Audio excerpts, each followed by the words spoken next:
কয়েক মাস আগের জরিপে দেখা গেল দেশে বিএনপির পরেই জামাতের অবস্থান।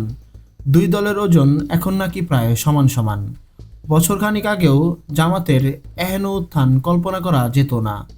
এমনকি জামাতের নেতারা এখন নির্ভয়ে জোর দিয়ে বলছেন, স্থানীয় প্রশাসন আমাদের কথায় উঠবে, আমাদের কথায় বসবে। হাসিনা সরকারের পতনের পর বাংলাদেশের রাজনীতির মাঠ এখন এক অদ্ভুত সমীকরণের সামনে দাঁড়িয়ে। এতদিন ধরে যে প্রচলিত ধারণা ছিল আওয়ামী লীগ গদি ছাড়লে সেই শূন্যস্থান একচেটিয়াভাবে দখল করবে বিএনপি, সেই ধারণায় বড়সড় ধাক্কা দিয়েছে বিওয়াইএলসির সাম্প্রতিক এই যুব জরিপ। পরিসংখ্যান বিজ্ঞানে র্যান্ডম স্যাম্পলিং এমন একটি পদ্ধতি যেখানে অল্প সংখ্যক মানুষের মতামতেও পুরো জনগোষ্ঠীর একটি প্রতিফলন পাওয়া সম্ভব।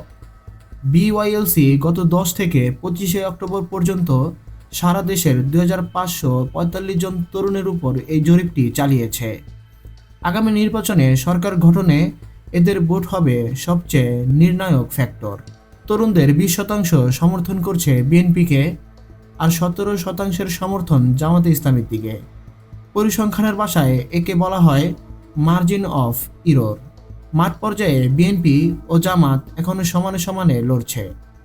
কোথাও তো আবার বিএনপির থেকেও এগিয়ে থাকছে জামাত।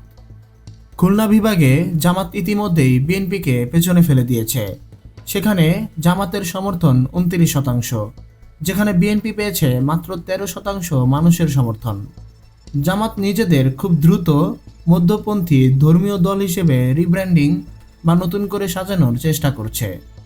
তারা এখন আর কিং মেকার নয়, বরং নিজেরাই কিং হওয়ার দৌড়ে সামিল হয়েছে।